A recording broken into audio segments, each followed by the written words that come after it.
Bem-vindas, meninas, ao último vídeo da nossa série de 3 vídeos sobre como desvendar o emagrecimento. Esse terceiro vídeo vai ser num contexto mais comportamental, de entender alguns gatilhos, de entender algumas questões que muitas vezes nos bloqueiam e realmente nos atrapalham nesse caminhar saudável, tá? Que eu acho que é muito importante a gente, pelo menos, compreender algumas coisas.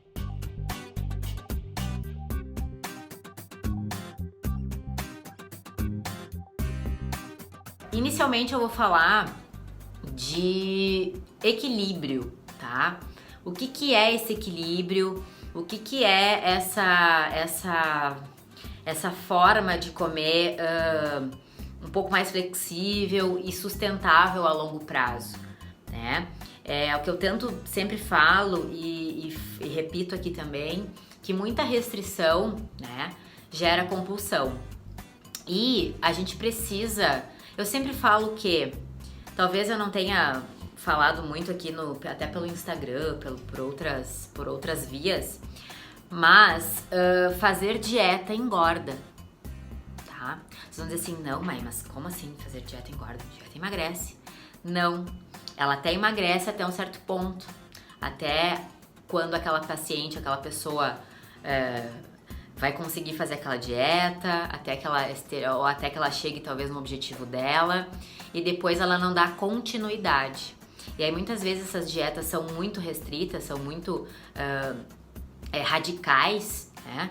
E esse radicalismo só gera compulsão, só gera ansiedade e vontade de comer muito, assim, voltar a comer todas as coisas equivocadas, vamos dizer assim, né? Que nem tudo é errado, mas enfim, uma quantidade muitas vezes maior. Então essas pessoas que muitas vezes fazem dieta, a dieta da lua, a dieta da sopa, a dieta da proteína, a dieta não sei das quantas, a cetogênica, até a cetogênica eu acho que é viável. Mas enfim, né, vários modismos. O que acontece? Realmente são pacientes que nunca vão ter um objetivo, nunca vão manter aquele objetivo, né? E o que eu mais procuro orientar os pacientes e tentar colocar na cabecinha deles é que a gente precisa, o que a gente fez, o que a gente mudou até então, tá? A gente precisa continuar fazendo para manter aquele resultado. Não adianta a gente fazer uma dieta por 30, 40 dias, chegar no resultado que vocês gostariam e depois abandonar de vez, tá? Infelizmente o nosso corpo a gente não consegue fazer uma programação dele e ele ficar programado pro resto da vida com aquele novo corpo, tá? Ia ser muito fácil, né? Enfim. Então, meninas, essa questão do equilíbrio que eu sempre falo, dessa questão de flexibilidade alimentar, o que eu mais quero que vocês pensem o nutricionista, tá? É o que eu sempre tento passar para os pacientes e sempre tento mostrar que é possível sim, tá? Comer e ter prazer em comer uma comida saudável, comer uma comida saborosa e saudável ao mesmo tempo. Porque a gente tem na nossa cabeça que muitas vezes a alimentação saudável é ruim, é sem gosto, enfim, não te traz muitas alegrias, tá? Portanto, a valorização de comer com prazer é o que eu mais quero deixar aqui com vocês. Porque assim, essa valorização,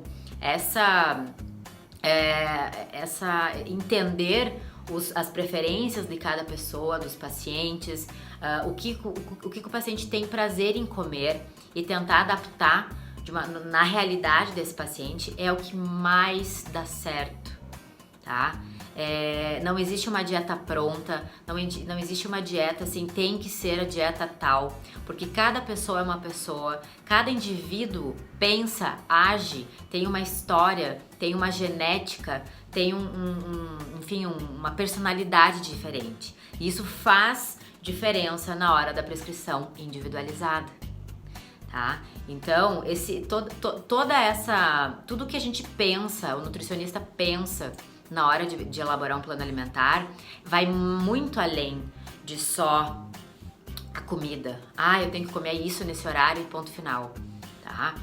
Pelo menos eu sempre penso além disso, porque é isso que faz com que o paciente tenha uma adesão interessante nesse plano e se mantenha, né? Eu digo se perpetue essas novas atitudes, esses novos comportamentos, tá? Enfim, então o que eu mais quero é que vocês entendam que esse equilíbrio que eu sempre falo é um equilíbrio que, por exemplo, vai existir uma festa, vai existir uma janta e a nossa cultura né, é assim, a gente acaba sempre se reunindo para fazer alguma coisa, aí sempre vai ter algum alimento, sempre vai ter alguma coisa, ou tu vai no aniversário, são situações diversas que a gente sempre vai ter no nosso convívio, tá? E eu tive, né, já muitos pacientes que chegavam aqui e diziam assim, Mai, eu acabei nunca mais saindo, acabei nunca mais fazendo nada, porque senão eu ficava brava, porque eu não podia comer e não sei o que, e aí eu ficava deprimida, e enfim, N coisas, tá? E aí o que acontece? Chega um ponto que esse paciente, essa pessoa, vai se cansar dessa rotina restritiva, talvez um pouco solitária, e isso tudo vai se encaminhar com certeza ou para uma compulsão, ou para daqui a pouco gerar uma ansiedade, e daqui a pouco um reganho de peso, e enfim, muitas coisas. Então esse equilíbrio é saber pontuar, é saber fazer a alimentação na maior parte do tempo, uma alimentação saudável, equilibrada, que você goste, e é saber sair fora e saber retomar, é saber voltar ao que você estava fazendo, tá? E o segundo ponto que eu quero chegar nessa nossa conversa de hoje é que, tá? Esse mesmo ano de 2019, eu tive uma palestra lá no Arnold Conference e sobre essa parte, por que tem pessoas que conseguem se manter fazendo uma alimentação saudável, comprometidas, focadas, e tem pessoas que nunca conseguem persistir, tá? Será que existe alguma coisa por trás de apenas sei lá, uma preguiça, uma negligência com a saúde, tá? E nessa palestra da Rita Castro, até uma nutri super conceituada nessa parte de genética, juntamente com o Luciano Bruno, que também é outro nutricionista sensacional, a Rita Castro, acabou falando de alguns genes que realmente são... Douglas, corta essas histórias de eu falar o nome de outros nutricionistas, tá? Não sei se é legal. Vou voltar. Então, gente, nessa questão nessa palestra que eu tive lá no Arnold, foi abordado um tema muito, muito legal que eu nunca tinha ouvido falar e realmente foi uma coisa que me fez estudar mais depois e saber como eu ajo frente a várias situações e a entender os meus pacientes também foi muito melhor. E o que foi essa palestra, tá? Então essa palestra, eles identificaram, eles mostraram o porquê que tem pessoas que não conseguem ficarem focados, determinados, comprometidos e não conseguem manter uma alimentação saudável a longo prazo. E por que tem pacientes que conseguem, que se organizam e que não é tão difícil essa mudança, essa inserção de novos hábitos, né? E especificamente nessa palestra foi falado de um gene, né? Que é uma enzima que codifica esses genes e que se chama cometiltransferase, que eles falam assim, CONT, né? E o que são esses CONTs, né? Então já entra numa questão mais genética, tá? O que é isso, tá? A gente nasce com isso. Então vai ter pessoas que vai ter esse CONT, tá? Digamos que é esse gene. uma quantidade maior de gene desse CONT, e vai ter pessoas que vai ter menos, tá? Como eu falei no vídeo 2, falando de composição corporal, tem pessoas que daí fazendo os exames genéticos a gente identifica quais os tipos de fibra muscular que a pessoa tem, né? Então, não tem como mudar, não tem como aumentar ou diminuir esses genes, esses polimorfismos e tudo mais, né? Se a gente tem que saber aceitar que tem e tentar modular da melhor forma. E esse CONT, que é enfim, essa enzima que codifica o gene e tudo mais, que é o que mais falaram, o que acontece? É uma enzima que metaboliza serotonina e neurotransmissores, tá? Mas eles falaram especificamente da serotonina. E a serotonina, ela é um neurotransmissor, serotonina, dopamina também, é um neurotransmissor que nos dá bem-estar, que nos deixa mais tranquila, nos deixa menos irritada, nos deixa mais... enfim, tudo fica mais fácil, tá? Quando a gente tem mais serotonina no nosso corpo, no nosso cérebro, na verdade, né? Que é ali que tudo age. E... enfim, no decorrer da palestra e tudo mais, eu fui identificando algumas coisas que eu percebi em mim mesma. E eu disse assim pra mim, eu tenho certeza que eu sou CONT rápido. O que é CONT rápido? Se eu, Maiara Piccolotto, tá, não tomar algum precursor de serotonina, pode ser 5-HTP, pode ser triptofano, enfim, tá? E tentar e diminuir a recaptação dessa serotonina, ou seja, eu deixar essa serotonina agindo mais tempo no meu cérebro, daí eu uso sempre algum fitoterápico associado, algum safrin, enfim, tá? Algum componente desses. Eu sou uma pessoa muito irritadiça, eu sou uma pessoa muito, não digo nem mal-humorada, mas assim, um pouco braba, tá? Vamos dizer bem assim. E... enfim, TPM é um caos, aquela história toda da mulherada, né? Que eu passo por isso também. E uns 10 anos atrás, o meu marido disse assim, ai, mas eu acho que tu tem TPM. Eu digo, será que eu tenho TPM? Enfim. Então, obviamente que na TPM esses sintomas se exacerbam muito mais. Enfim. E por que tem pessoas que dão risada à toa, que se caiu o mundo...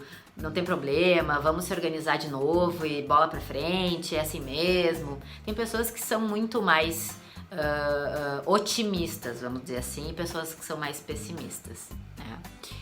E, gente, tem tudo a ver com esses genes, com essas enzimas que codificam os genes e como a gente metaboliza isso, tá? Então, eu, Maiara, metabolizo muito rápido serotonina, meu cérebro libera serotonina, o outro neurônio lá capta e já não tenho mais, e eu bufo. Então, tipo assim, eu fico muito pouco tempo com uma ação boa. E isso, muitas vezes, predispõe a problemas como bipolaridade, como transtorno de ansiedade, depressão e problemas psicológicos, tá? Isso tem a ver também com essa questão. E também nessa palestra foi falado de outros fatores que o nosso cérebro produz, chama BNDF, que é o fator neurotrófico cerebral e tal. Isso eu nem entendo muito, tá? Não cheguei a pesquisar. Mas o que eu quero chegar com essa fala? A gente tem como melhorar isso, entendeu? Se você tem, digamos que você seja que nem eu, que você tenha uma dificuldade de manter uma alegria, não é nem uma alegria, mas como dizer, um bem-estar, tá? No geral, assim, tá? Se acontecer algum problema, você se soluciona rápido, você se organiza, você não se estressa, você faz o que tem que ser feito e ponto final, tá? Ou é o contrário, entendeu? Faz uma tempestade num copo d'água. Isso define muito da personalidade de cada pessoa. Isso com certeza implica nessa questão comportamental também da alimentação. Porque se a gente, por exemplo, não precisasse comer todos os dias, não fosse algo vital, talvez a gente não tivesse esse problema com comida, tá? Mas a comida é uma coisa que dá conforto, é uma coisa que muitas vezes é encarada como uma recompensa. E isso de fato faz a gente ter uma mudança comportamental e muitas vezes por estar comendo mais, por estar estressada, por estar, né, nesse desequilíbrio, a gente acabe enfim, comendo mais. Aí é um ciclo vicioso, porque daí você come mais, aí você engorda, aí daí você engordou. Aí você se olha no espelho, vai botar uma roupa, vai botar qualquer coisa, você não se gosta, né? Aí você fica deprimida, fica com a autoestima lá embaixo. Aí você não quer sair, porque vão te enxergar gordinha, aí você não vai se sentir bem com a roupa, aí você não vai achar uma roupa interessante pra você usar, e aí você fica em casa e aí você come de novo. E assim vai. Aí se você é casado, daí você não quer, né, namorar com seu marido, com seu namorado, porque você tem vergonha do teu corpo. E gente, olha, e é várias coisas que acontecem nesse contexto. E o que fazer para mudar? Tá? Então tem como fazer modulações, tá, de neurotransmissores, desde a parte natural, com alimentos de verdade, com comida de verdade, com suplementação, com fitoterapia, com essa parte ortomolecular que eu também trabalho. Enfim, com toda essa questão natural. Se não der tão certo com essa parte natural, tem a parte medicamentosa que em algumas situações é importante usar, né? Para que você fique em bem-estar e fique em equilíbrio. Ou talvez para você tentar atingir esse patamar de equilíbrio e entender o que se passa e depois parar de tomar o medicamento e ver se você consegue manter essa nova versão de você mesmo, tá? Então, gente, entendam que essa questão mental, tá, era uma coisa que eu queria trazer para vocês, explicar que existe de fato esses genes que muitos deles têm esses polimorfismos, ou seja, são defeitos, né? Que a gente tem também como modular e atenuar. Antigamente a gente não sabia se a alimentação, se existia algum medicamento, enfim, alguma substância que conseguisse modular e conseguisse diminuir os efeitos colaterais, digamos, de algum gene, de algum problema, tá? Digamos que um gene que traga resistência insulínica, né? Se tu tivesse aquele gene, antigamente a gente achava que tá, beleza, você vai ter resistência insulínica e vai virar diabético. Pra virar diabético é só questão de tempo, tá? E hoje em dia a gente sabe que nesse contexto saudável de exercício, alimentação, suplementação, compostos bioativos, essa parte fitoterápica, a gente tem uma mudança muito... uma mudança não, mas uma reversão de sintomas e de uma melhora de saúde no geral muito boa, muito satisfatória, tá? Então, gente, se perguntem, se façam algumas perguntas, tá? Depois de tudo que eu falei aqui pra vocês hoje, tá? Eu queria agradecer muito a todos esses acessos que a gente teve nessa nossa primeira semana, né, de como desvendar o emagrecimento. Eu queria trazer aqui pra vocês talvez assuntos que vocês não conhecessem ou talvez nunca tivessem ouvido falar, pra justamente poder agregar alguma coisa na vida de vocês e tentar fazer vocês se perceberem, entender o que se passa no dia a dia de vocês para tentar para vocês tentarem mudar, né, algumas coisinhas. Muitas vezes a gente não vai conseguir mudar tudo que a gente quer de uma hora para outra, mas lembrem-se sempre que se a gente fizer 1% todos os dias, um pouquinho, de grão em grão, a gente vai melhorando e a gente vai se transformar na nossa melhor versão. E é isso que eu quero muito com vocês, tá? Transformem-se na sua melhor versão, tá? Não se comparem você com vocês mesmas e sejam felizes. Eu quero que vocês tenham leveza, felicidade, qualidade de vida, né? Obviamente que o emagrecimento é importante porque nos deixa melhor, nos deixa mais, como é que eu posso dizer? Enfim, mais vivas, né? Com mais segurança, com mais autoestima, autoconfiança, isso é importante também. Mas a saúde, gente, é o que vem em primeiro lugar. Então, cuidem da sua saúde, façam exercícios físicos, cuidem da alimentação, tá? Que só você pode cuidar da tua alimentação e do teu corpo, tá? Seu corpo é seu templo, cuide dele com o maior e o melhor carinho possível, tá bom? Muito obrigada por essa participação aqui nessa nossa semana e vejo vocês lá no meu Instagram fazendo videozinhos e stories, tá bom? Beijo, gratidão por ter vocês aqui.